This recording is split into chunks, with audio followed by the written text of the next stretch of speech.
Teh tarik mana? Teh tarik? Ini kata tarik yang kau amat. Sejak ramai yang sedar keburukan gula putih. Punca kecil manis, punca naik badan, punca kaki membusuk, potong kaki. Orang takut makan gula. Makcik tepung kurma ni lagi banyak pula dia letak. Jadi orang cari alternatif yang baru. Manis tapi kosong kalori. Yang bestnya tak naikkan parah gula dalam darah. Dia tak kacau insulin dalam darah. Kalori hampir kosong. Good news lah untuk kecil manis dengan nak jaga badan. Lebih-lebih lagi 2 bulan lagi nak puasa. Lepas tu nak raya. Sempat ni baju size S.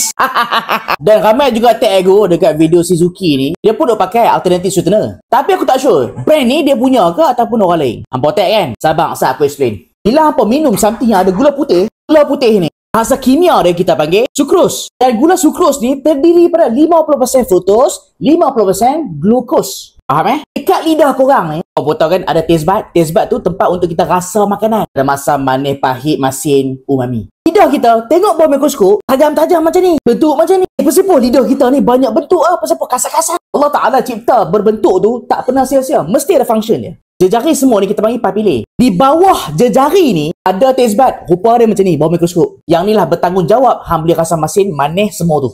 Ingat rupa dia macam ni? Baik. Bila pelahap benda yang ada gula dekat mulut kita, kan ada ayat liok. Dalam ayat liok hampa ni Allah Ta'ala jadikan ada enzim nama dia amylase. Salivary amylase. Function amylase ni akan mencerna sucrose gula putih tu menjadi fructose dan juga glukos.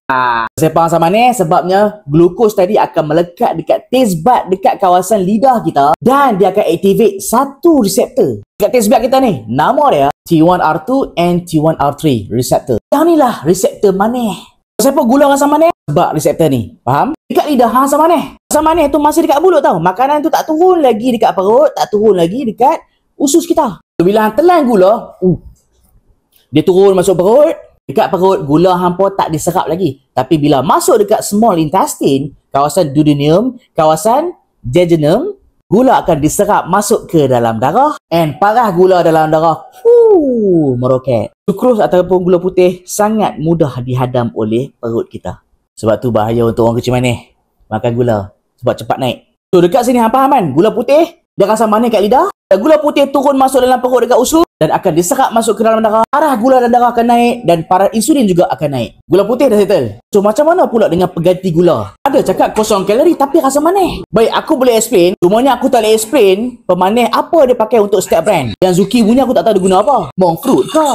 Stevia ke? Pemanis dia ni pun aku tak tahu. Dia pakai yang mana? Monk fruit ke? Stevia ke? Sucralose ke? Aku boleh explain secara general saja. Aku explain stevia, sucralose dengan monk fruit. Macam mana 3 benda ni boleh menyebabkan kita rasa manis? Dan persoalan ni mudah. Yang dia pun claim kosong kalori, zero kalori tu. Betul ke? Dia memang tak naikkan parah gula dalam darah? Parah insulin? Aku jawab. Bila peminum ayat kosong ada 3 jenis alternatif sweetener ini, tak kisah sucralose ke, stevia ke, atau even monk fruit ke, masing-masing bila masuk dalam mulut kita, kan aku cakap tadi, dalam mulut kita ada air liur kan? Dekat ayat liur kita ada apa? Enzim amylase kan? Tapi enzim amylase ni tidak boleh mencerna stevia, tak boleh mencerna sucralose dan tak boleh mencerna monk fruit. Habis tu kalau semua benda dia tak cerna, macam mana kita rasa manis? Jadi yang kena faham, dalam stevia ada satu bahan kimia kita panggil stevioside. Stevioside ini akan aktifkan reseptor manis sama macam mana gula aktifkan T1R2 dengan T1R3. Itu cerita stevia. Cerita sucralose pula, sucralose akan mengaktifkan reseptor yang sama macam mana gula dan juga stevia aktif tadi. T1R2 dengan T1R3.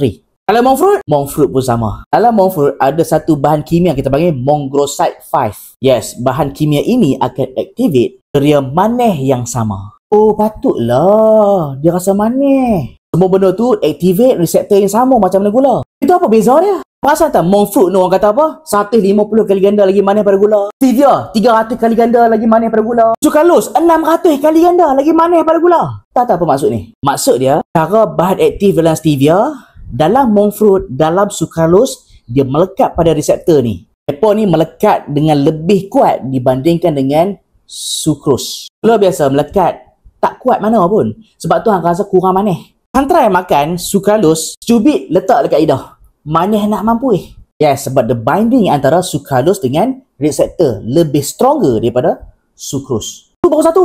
Mudah. Monk fruit, stevia dengan sucralose, dia rasa manis dekat mulut. Tapi apa kata kalau dia turun masuk dalam perut, masuk dekat usus? Apakah dia akan dicerna?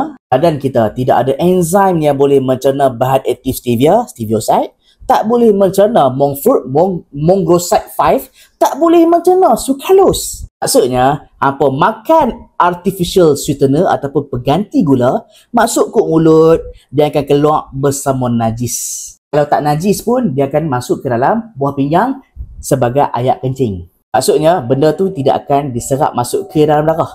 Kalau diserap pun, sangat sedikit. Sebab itulah, pengganti gula yang aku sebut tadi tidak akan naikkan parah gula dalam darah. Dan tidak akan kacau parah insulin dalam darah. Untuk kecil manis, untuk nak jaga kalori, kira bagus ya. Cuma satu je jadi tanda tanya bagi aku. Aku cakap stevia, monk fruit dengan sucralose tidak dicerna, betul? Maksudnya, dia akan lalui usus besar. Dekat usus besar ada apa? Ada kuman, betul. Kuman, dia akan digest something yang kita tak boleh digest. Faham? Maksudnya dekat sini, pengganti gula ada potensi untuk ubah kuman dekat usus kita.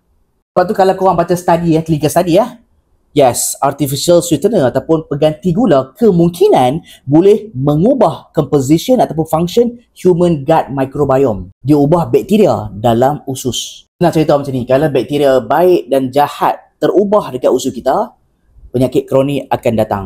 Darah tinggi, kecil manis, kolesterol tinggi, penyakit radang. Aku beritahu based on study aku bukan nak jatuh mana-mana brand. Tapi study ni skala kecil. Walaupun clinical study skala kecil. So maksudnya diperlukan study yang lebih besar untuk pastikan keberkesanan, keselamatan consume alternative sweetener untuk long term.